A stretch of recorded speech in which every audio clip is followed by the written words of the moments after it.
पवन सिंह आ खेसारी लाल यादव जहां आज एक हो रहल बारा ना खुशी हो रहल बा। ई देख के जान के कि चलो भोजपुरी इंडस्ट्री के जौन कचरा रहे, विवाद रहे, जो भी मतभेद रहे उ अच्छा लागत रहे कि चलो ई दोनों जना अब एक हो गइलन। बहुत बढ़िया लागल। रवि किशन जी बहुत प्रयास कइलन उ लोग के मिलावे खातिर। उ दोनों जना बखूबी काफी अच्छा अंदाज में मिलन भी। लेकिन सबसे ज्यादा दुख भइल बा तो चमचा लोगिन के टैग कइले बानी हम सूर्या भाई के, जवन ई पावर स्टार पवन सिंह के यूट्यूबर बतावेलन अपने आप के। ई काजल राघवानी जाके खेसारी लाल यादव के किस उस लेले बारी।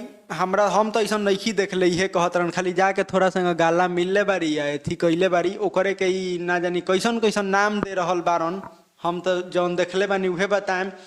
लेकिन इनका दिक्कत हो गल बा उ चीज के कि काम नइखे मिलत, काम खातिर ऐसे करतारी वैसे करतारी। जब कुबत नइखे त काहे खातिर आइल बारू, ऐसे काहे करतारू, जा सीरियल में काम कर। अरे यार तोहरे दिक्कत होता और कोई के दिक्कत नइखे होत। तू ही बड़का पवन सिंह आए थी। तू तो खुद तहरा में कुबत नहीं है कोनो चीज करे के। हम खुलेआम कहतन इनाम धैले बानी। तहरा में खुद कुबत नहीं है कि तू कुछ कर सकेला। तू तो पवन सिंह के चाट के अपन जौन 1,33,000 जौन सब्सक्राइबर कइले बार उ पवने सिंह के चाट के कइले बार। तहरा अपना खुद के दम पर नइखे आयल। आ ज्यादा भोजपुरी इंडस्ट्री में कौन का करता ऊपर तनी कम बोल लोगिन ठीक रही। अच्छा नहीं क्या लागत देख के, काहे कि तू ही 2-4 जना 12 लोगिन जौन भोजपुरी इंडस्ट्री के पूरा नीचे करे पर लाग गल 12 लोगिन। कोनो अस्तित्व तो बा ना तहरा लोगिन के। पवन खेसारी छोड़ दे लोग वही दिन में तहरा लोगिन के 0 सब्सक्राइबर हो जाई। जौन 1,33,000 बा हवे में रह जाई, तेले चाटत रह जाई, कुछ ना कर पैब लोगिन। तो ऐसे तनी कम एथी कर लोग भाई। भोजपुरी यार काजल राघवानी गईली मिलली भाई, कोई भी यार बिछड़ेला। पवन खेसारी थोड़े फिल्म में काम करवा सकता लोग काजल राघवानी अथी से। उ तो प्रोड्यूसर और डायरेक्टर जरा के चाहिए ओकरा के मौका दी।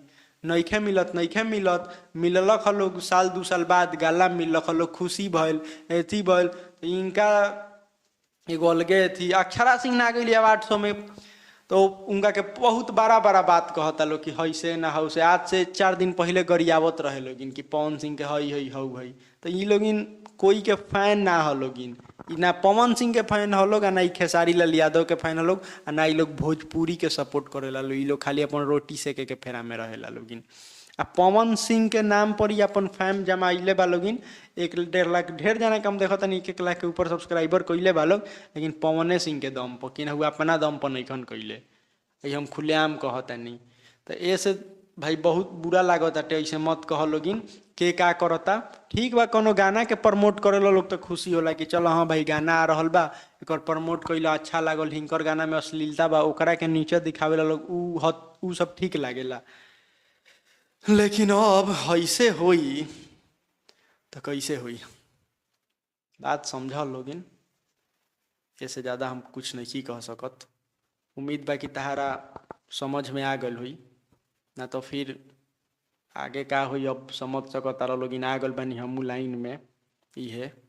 बाकी आप समझत रह लोग आगे का हुई।